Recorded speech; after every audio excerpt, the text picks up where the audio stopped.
Devaya. Namo Bhagavate Vasudevaya. Hare Krishna, everyone. So we have to seek the blessings of Radha Madhava, Radha Shyam Sundar, Krishna Balaram, Bal Gopal, Gauritai, Srila Prabhupada, Guru Maharaj, and the assembled devotees, so that we continue with the overview of the 15th of the Bhagavad Gita. And today we wanted to look at the 15th chapter, the Yoga of the Supreme Person. So very interesting chapter. It's called, the Sanskrit name is Purushottam Yoga. And Purush means the supreme or male. Purushottam, Uttam means the highest. So this is the yoga of the Supreme Person. So, summary of this chapter: the ultimate purpose of Vedic knowledge is to detach oneself from the entanglement of material world. So this material world is keeping us well and truly occupied. And somehow we have to find a way to detach ourselves from this world and to understand Krishna as the Supreme Personality of Godhead. One who understands Krishna's supreme identity surrenders unto him and engages in his devotional service. Krishna uses a wonderful analogy to create detachment within the spiritualist and fuel his desire to re-enter his real home in the spiritual realm. So, imagine someone checks into their holiday hotel room and then begins painting the walls, buying new furniture, refitting the bathroom, hanging up family pictures. Sounds ludicrous because you don't have to make such long-term arrangements for long-term comfort in a temporary residence. Right? So this world is like a hotel room, but we make very complicated plans for security and enjoyment in this world. It's a bit like, I don't know if you've seen the Mr. Bean episode where he goes into a hotel room and he starts hanging up pictures and making a door for the bathroom and so many other things he was doing. It was a comedy, and we are also participating in a similar comedy because this is a temporary home for us. Everything changes at the time of death. Every single thing changes. We get a new family, new set of nappies, new everything. So in the meantime, while we're here, we're trying to make arrangements as if we're going to live here forever. That's ludicrous. So this chapter helps us because Krishna gives us a very nice example how to detach ourselves. So the themes of this chapter are as follows. The material world is a perverted reflection of the spiritual world. Krishna gives a glimpse into the spiritual world. He gives us an idea of what the spiritual world is like. He also explains to us that he maintains us at every single level, and we'll see that. We'll see how we think we are the doers, but actually the Lord is practically doing everything. And then Krishna also explains the different types of living entities, including himself. So let's make a start.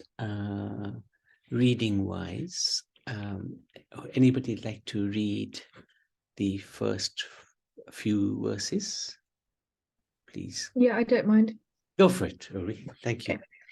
Okay. Text 1, the Supreme Personality of Godhead said, it is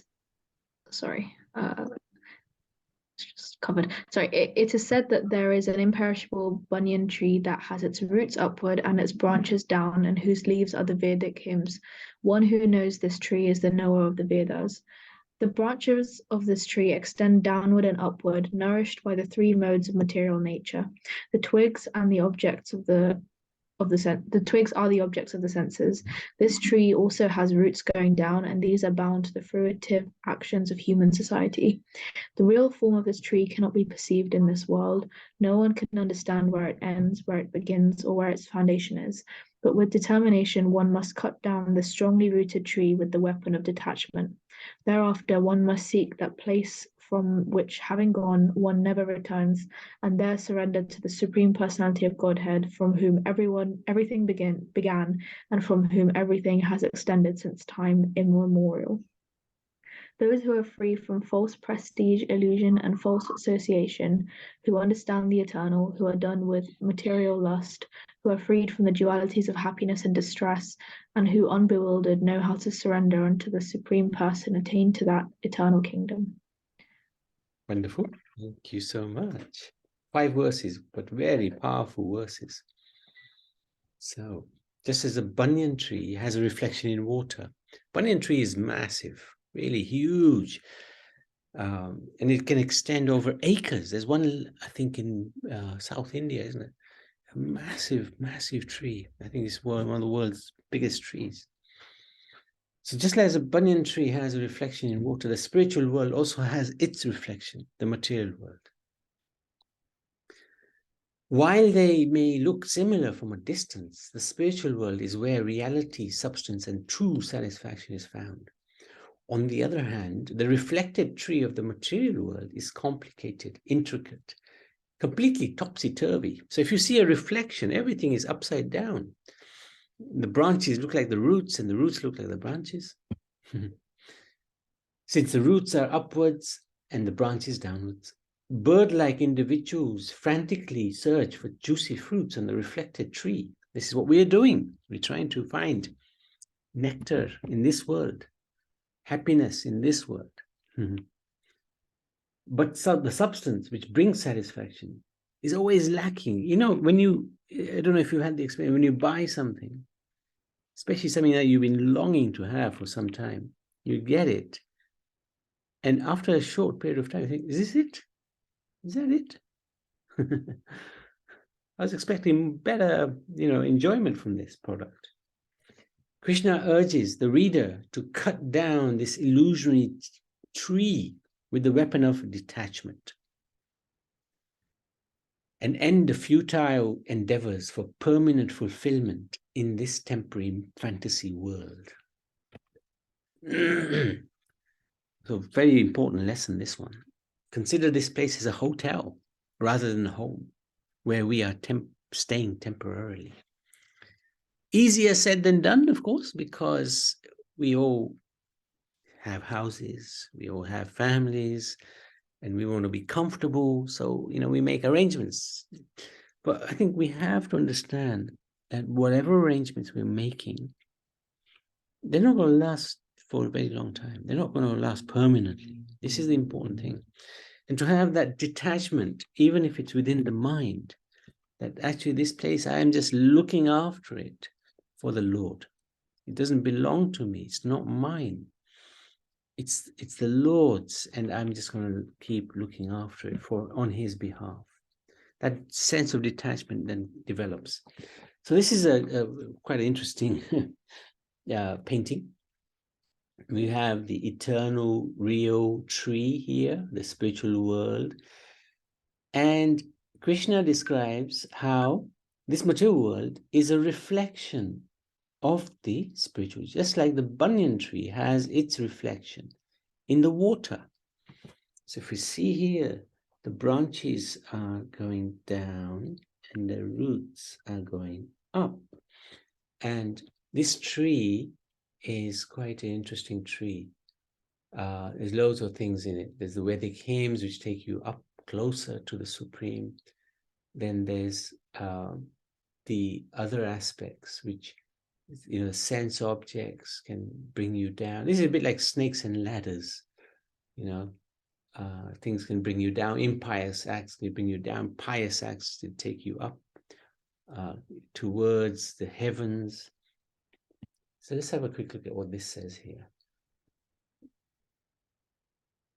Reflecting medium, original tree, spiritual world.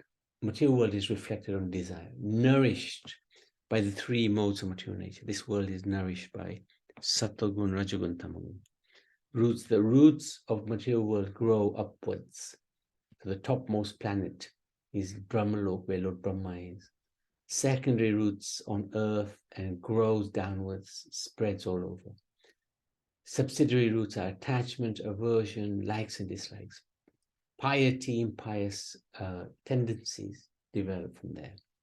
The branches are the lower and upper, higher planetary systems. The various manifestations, the lower parts of the branches are human beings, animals, horses, cows, dogs, etc. Upper parts are the demigods. So here are the demigods. The lower parts will be the humans and the animals. The green leaves are representation of the Vedic hymns.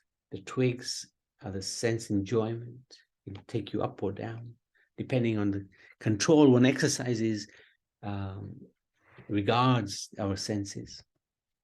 The tips of the branches, like the eyes, ears, nose, the tips really where, we can really focus our senses. Fruits, the karma of the jiva, dharma, artha, kama, moksha. So these are the four main basis of Vedas, actually. And the living entities involvement. We hop from one branch to another, trying to taste the fruit. We can't see how far the tree extends or where it ends, because we're stuck right in the middle of this huge tree. But we should understand we're eternally part of the Lord. But in this world, we're struggling with the senses. So this is quite interesting.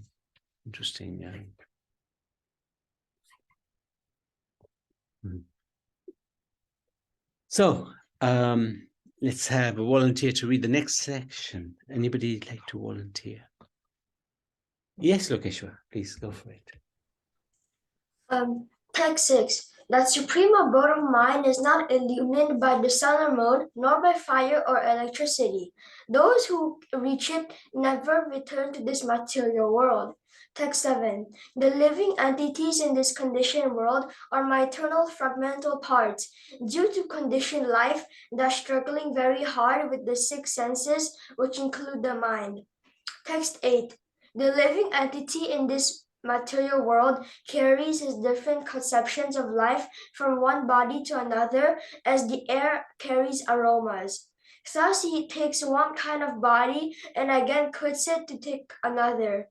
Text 9. The living entity, thus taking another gross body, obtains a certain type of ear, eye, tongue, nose, and sense of touch, which are grouped about the mind. He thus enjoys a particular set of sense objects. Text 10. The foolish cannot understand how a living entity can quit his body, nor can they understand what sort of body he enjoys under the spell of the modes of nature, but one whose eyes are trained in knowledge can see all this. Yeah. Okay, thank you.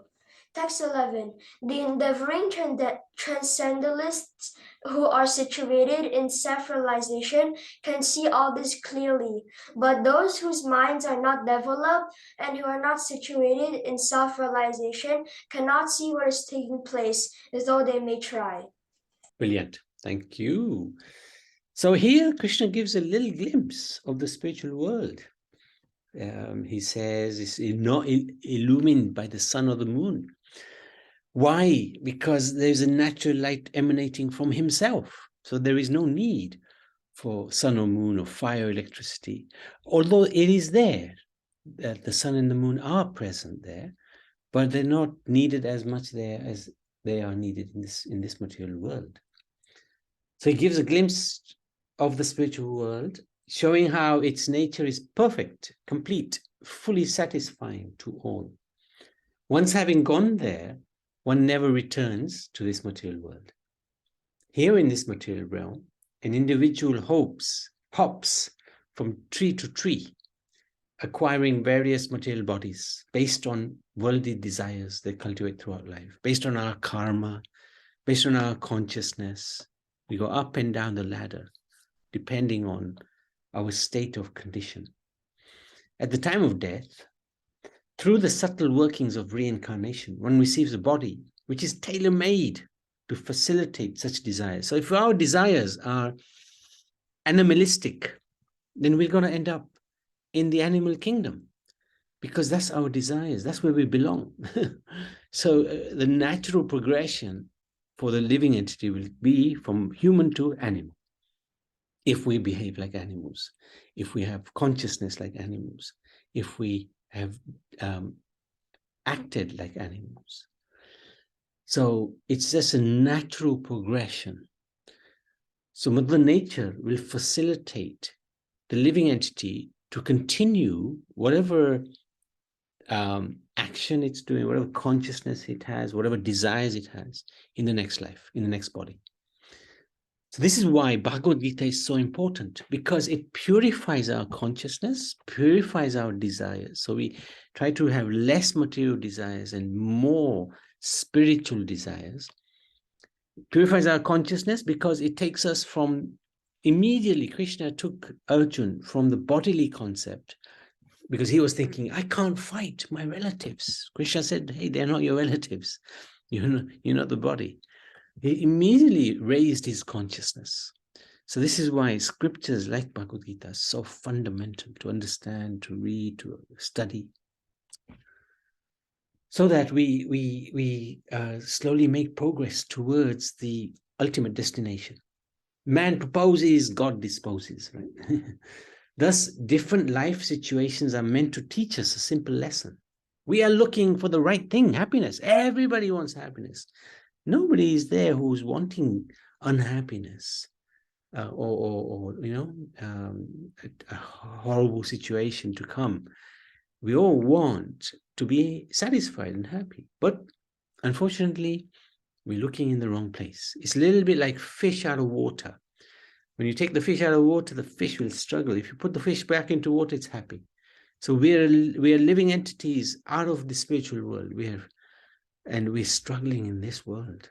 And whether we like it or not, somebody might say, oh, hang on a minute, I'm not struggling, I'm happy. I got a job, I got family, I got house, I got money in the bank, this, that, the other. But everything is going to change, because death is going to be there, whether it's in the next day or two, or 10 years, or 20, or 30, or 40 years time, it will come. It's just a question of time. That's not being pessimistic. We are actually very, very optimistic.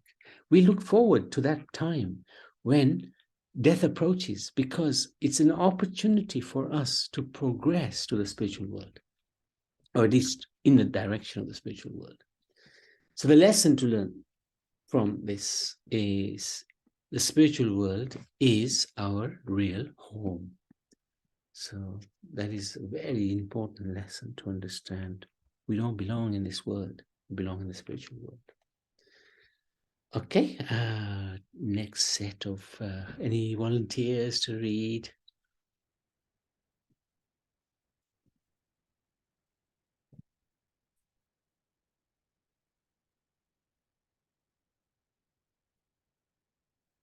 I can read. Yes, please. Thank you, Kishore. Okay, text 12.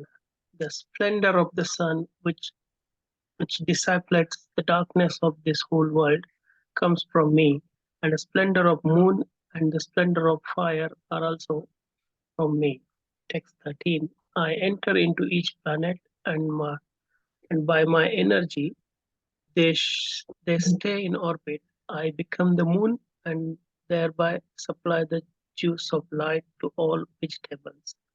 Text 14. I am the fire of digestion in the bodies of all living entities, and I join with the air of life, outgoing and incoming, to digest the four kinds of foodstuff. Text 15. I am seated in everyone's heart, and from me come remembrance, knowledge, and forgetfulness. By all Vedas, I am to be known. Indeed, I am the compiler of Vedanta, and I am knower of Vedas. Very good. Thank you. So these 4 verses are really enlightening. Because Krishna shows us he maintains at every level. So he gives us a sun. Without the sun, where would we be? Yeah, it's very hard to. In certain countries, the sun, I think maybe some parts of Norway or Sweden, they have in the wintertime, the daylight is only 1 hour or something like that. The rest of the 23 hours is darkness. Can you imagine living in a condition like that? So the sun, very important to life. Splendor of the moon, splendor of fire comes from him. So the sun comes from him. He enters into every planet and keeps them in orbit. Otherwise, Earth would not be in orbit. It would be God knows where. He becomes a moon. He supplies the juice of life to all vegetables. What would we be without these delicious vegetables that Krishna gives us? He's also the fire of digestion. So when we eat, whatever we eat, he digests it for us while we're sleeping. And he's also seated in our heart. From him comes remembrance, knowledge, forgetfulness. So at every level, he's sustaining us. One who is entangled within the reflected tree of material existence can develop his Krishna consciousness by appreciating Krishna as the maintainer on all levels. He maintains our gross physical body by arranging fundamental resources that provide the energy of life. He maintains our subtle capacities by facilitating knowledge, remembrance, forgetfulness.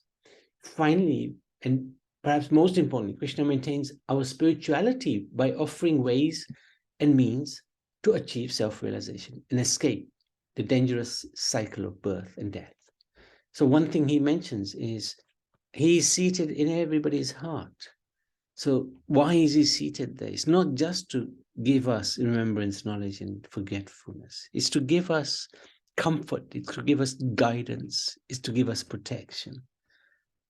So his being with us is absolutely fundamental to us, our survival. So lesson, of course, is quite straightforward. Krishna is always our maintainer. Our false ego thinks otherwise.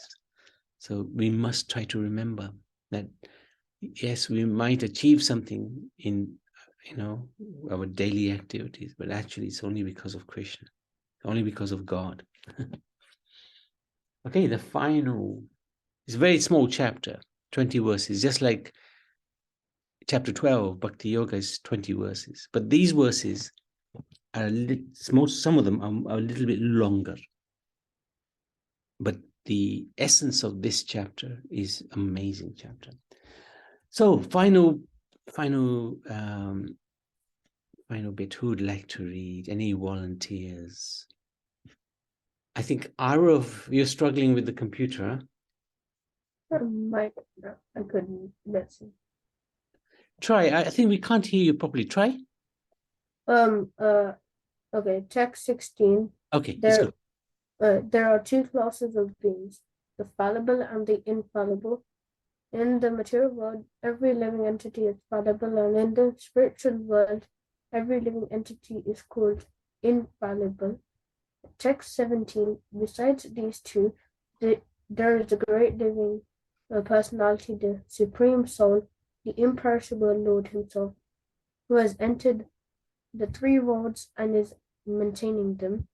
Text 18. Because I am transcendental beyond both the fallible and the infallible, and because I am the greatest, I am celebrated both in the world and in the Vedas as the Supreme Person.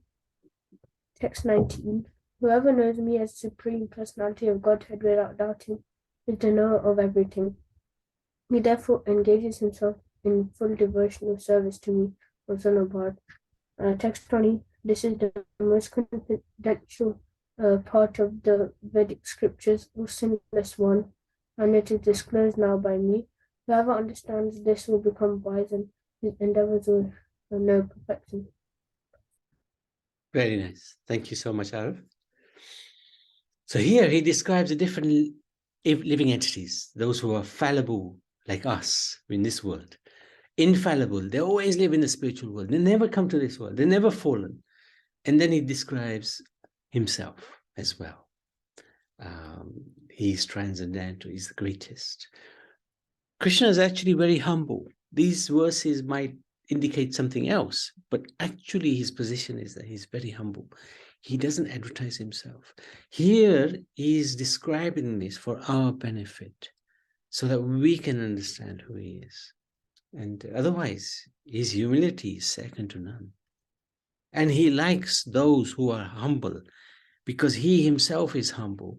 When he sees a devotee is humble, not taking credit for anything, giving the credit to him, he becomes enchanted with that devotee. Previously, Krishna summarized the Bhagavad Gita in 4 verses in the 10th chapter. Now he again summarizes the teachings in 3 verses. So he says, fallible living entities have dropped into the tree of material existence due to an independent desire to enjoy. This was our basic problem. We wanted to enjoy without Krishna. They are different from the infallible living entities who never leave the spiritual realm due to their undeviated desire to be with the Lord. And then beyond both these living entities is the Supreme Lord. Thus, in yet another passage, Krishna reinforces that the living entity never becomes God. So we have to understand that we'll never become God. We don't want to become God. God is God. We are his servant. Since even liberated souls have their separate identity in the spiritual world. There are many spiritualists who believe that they can become God. They can merge with God. They are God, and at the moment they're not God. But actually, all of that defies logic. It also defies the scriptures. It defies the Bhagavad Gita. Because Krishna is very clear about the separation between the living entity and the Supreme Lord. It isn't that the living entity is different from the Lord. It's the same spiritual nature is there. But God is huge, we are tiny. God is the controller, we are the controlled. That's the difference. Knowing Krishna to be the Supreme Personality of Godhead, one engages in bhakti. So, lesson 63, we can never become God. We're always his servant. The meaning of servant in this world has a derogatory sort of theme to it. Servant means you're going to be pushed around and bullied and told what to do. Given menial jobs and etc., etc. But in the spiritual world, it's the opposite. It's the other way around, which is extraordinary. So this is, again, it's a perverted reflection. So the servant connotations in this world are negative. The servant connotations in the spiritual world are positive. Now, why? Why is that the case? When the devotee serves Krishna, Krishna has a natural obligation to want to reciprocate with that devotee and want to serve him back or her back. It's a natural reciprocation because God is a person and a very loving person. So he wants to also do something for the devotee. But the devotee will say, no, my dear Lord. No. I want to serve you. You can't serve me. I will serve you. And the Lord will say, no, I want to serve you. No, the devotee will insist, no, I don't want anything from you. All I want to do is render my bhakti to you. And I don't want anything back in return. This is what happened when Prahlad Maharaj or Nrsingadev came and protected Prahlad Maharaj from his father. Afterwards, Nrsingadev asked Prahlad Maharaj, what would you like? And Prahlad Maharaj answered, I don't want anything. Please don't offer me anything. I don't want to be entangled in this material world. So don't give me anything, please. But Nrsingadev kept saying, no, I have to give you something. I have to give you something. There was this transcendental competition between the two of who's going to render service to whom. So when Krishna sees that the devotee is so adamant that he's going to serve Krishna without anything in return, Krishna becomes obliged. He explains, like he explained to the gopis in Vrindavan, I can't repay the debt I owe you for your wonderful seva, your service. I can't repay it. I'm indebted. And in that mood, Krishna will come under the control of the devotee. Not that the devotee wants to control Krishna, but naturally Krishna comes under the control of the devotee. So the master comes under the control of the servant. That's why we've put this line here. The position of the servant is exalted. He actually can control the Supreme Lord. And the personality who is the topmost in terms of her relationship with Krishna is Radharani. Whatever she wants, he will do because of her love, because of her devotion. She's actually more powerful than he is because of her love for him, of her love for everyone. And that love controls the Supreme Lord. So we shouldn't think that by becoming a servant, I've lost my position. By becoming a servant of the Lord, one gains one's true position. Very important to understand this. Okay, I wanted to stop there. This is a phenomenal chapter, as they all are, but this one just is just one of the most amazing chapters in the whole Vedic scriptures.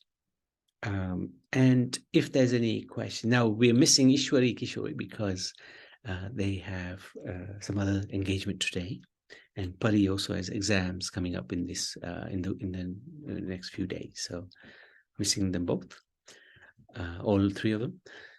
But if there's anybody with any questions, please do ask. Otherwise, we can stop there and continue next week.